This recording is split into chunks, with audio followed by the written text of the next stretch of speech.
yeroo kana keessatti adaraa keessan obboloota ko obboleewwan shamarran biyya arabaa jirtan ta'ee biyya keessa jirtan ta'ee yeroo kana keessatti adaraa keessan hiriyaa gantuu keessattuu hiriyaa shamarranii irraa fagaadhaa dhaamsa kooti sinni kun jechuudha irraa fagaadhaa hiriyaa yeroo ammaa si fakkaattee si wajjin nyaattee si wajjin dhuddee booda garagaltee si nyaatte jechuudha. Ashama akkam jirtu hordoftoota kabajamtoota chaanaala kootii kan biyya keessaa kan biyya alaa bakka jirtanitti nageenyi waaqayyo isin haa baay'atu akkam jirtu ana obboleettiin keessan nagaa guutuu qaba galata waaqayyo isin jecha egaa hordofni chaanaala kiyyaaf immoo haarawwataata sabskiraayib gochuudhaani maamila keenya ta'a nu gargaara isin jedha. Egaa hordoftoota kiyyaa dhugaa hedduu nama gaddisiisa wanti yeroo kana keessatti deemaa jiru jechuudha. Yeroo ammaa kana hin jirra jettee deemunu baay'ee ulfaatee jira yoo sa'aatii kana osoo naan jira jettu osuma waa hojjettu yoo diini kee dhufeetuma bakkumatti addunyaarra dhabamu si godhe hedduu sitti dhaga'ama. Egaa kan waa miidiyaarra deemaa jiruun agartanii akkuma agartanii lammii Morookoodha. Hiriyaa ishee wanta ishee goote laayivii irratti argitanii jirtanii viidiyoon sun gara tiktookii gara feesbuukii walii gadi deemaa jira ari'amaa jira jechuudha. Hedduu takka laphee nama cabsa dhugaa hedduu takka gadde jechuudha. Maali namni osoo addunyaa kanarratti taa'ettuma laayivii godhuu inaaftu dhuftee raawwattee haadha ajjeesistii akka waan bakka san buutee nyaattu jechuudha. Kan akkana goosisee eenyudha? Hiriyaa isheeti jechuudha. Maaliif beekamtii argatti? Maaliif na caalti? Maaliif na caala bareeddi? Maaliif na caala dhiirri ishee hawaa?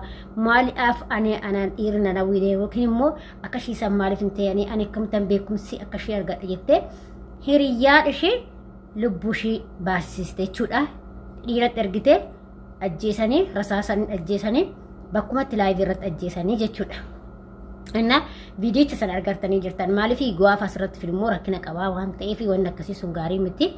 Kanaaf warroonni agartanii yoo dhugaa hedduu takka sanuu nama waggaa 25 isheen kan ajjeesiste sun immoo 26 garuu akka miidiyaa irratti deemaa irratti qabaman jechaa jiranii warra ajjeesistis mucaa sunis qabamee jira jedhanii akkasuma immoo kan ajjeesistes qabamee jiranii viidiyoo isaa kan dhugaa ta'een beeku nama shamara lama argee jira gizee poolisiin qabanii deemananii jechuudha.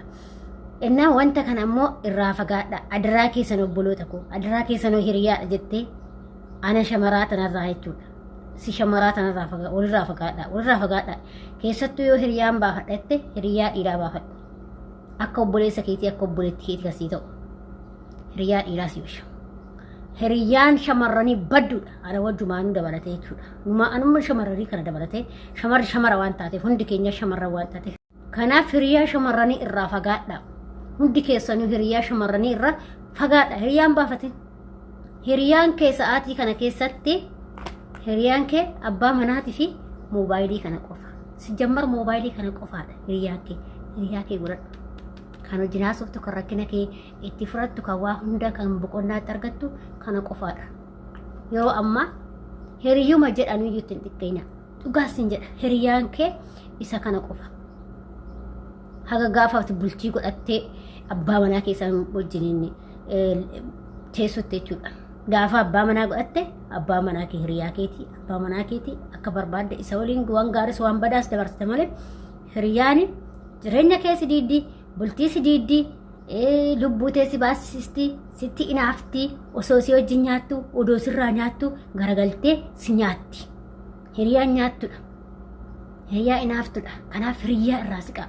Dhugaa rabbii ani na jibbisiise yoo amma hiriyoota qabu na jibbisiisa jira dhugaa rabbii jechuudha. Hiriyoota nan qaballeedha garuu na jibbisiise bakka amma kana laalee waan jedhu dhugaa hiriyyuma wajjin baradhuutiin qaba.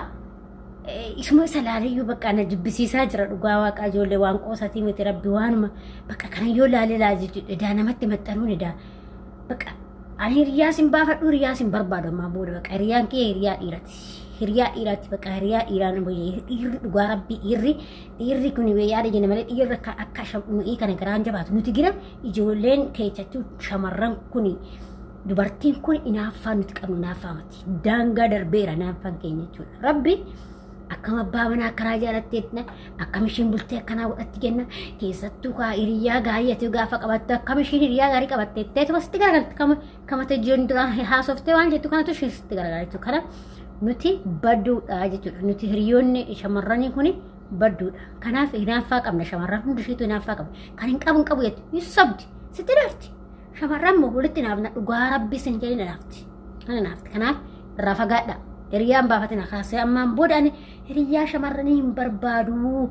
Bakka hin barbaadu. Hiriyaa dhiira yoo hin barbaade hiriyaa dhiiraa akka obboleessa kootti kan na olii haasa'ee kan yaada koo isa waliin dabarfadhu hin barbaada malee. Ookee yookiin immoo hiriyaan kiyya isa kanaadha.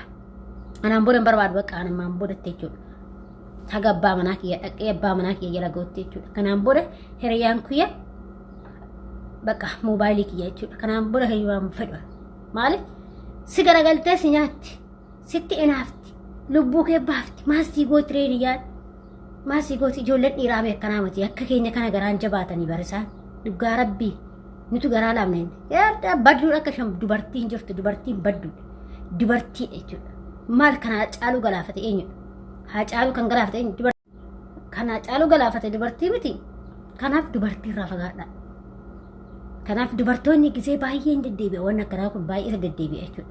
Kan dhirsa ajjeesiistuu, kan dhirsa ishii jalaa baasfiifattuu, kan kaan goosistuu, kan kaan goosistuu, kan irratti jaalattee dhirsa ajjeesiistuu. Meeqas jedhe jechuudha dubartiidha. Dhiirri mee akkanaa miti. Dhugaa rabbii dhiirri akka keenya kanaa miti jechuudha. Nuti inaaffaa qabna. Baay'ee dubartumti addunyaarra jiru kun madadee inaaffaa qaba. Akkuma jiruuri inaaffaa qaba. Hin qabu yaraa beeku wanti barreessu dhugaas hin jedhan. Inaaffaa qaba dubartiin kan akka dubartii inaafu takka humna qaba. Dhiirri inaafu bara. Dhugaa rabbii dhiirri mee warra dhiiraa inaaftanii warra dhiiraa takka inaafu. Garuu dubartiin tun inaaffaa ishee inaaffaa miti. Akkatti gugguba jechuudha waan nuun guggubuuf rabbiin keenyaa beeku. Dhugaa waaqayyo akka maleedha. Kanaaf dubartii irraa fagaadhaa dubartii warri dhiirallee hin dhaamsisanii dhaabu adaraa keessan dubartii shamarranii irraa fagaadhu. Yoo fuuteetuma of jalaan kaatti malee kan biraatti hin deebisee ajjeesisti. Badduudha. Dubartiin sun inaaffaa qabdate yoo irratti kan biraa deemtee si ajjeesisti. Irraa fagaadhu jabeessii sirritti fardaaf lafoo irraa fagaadhu.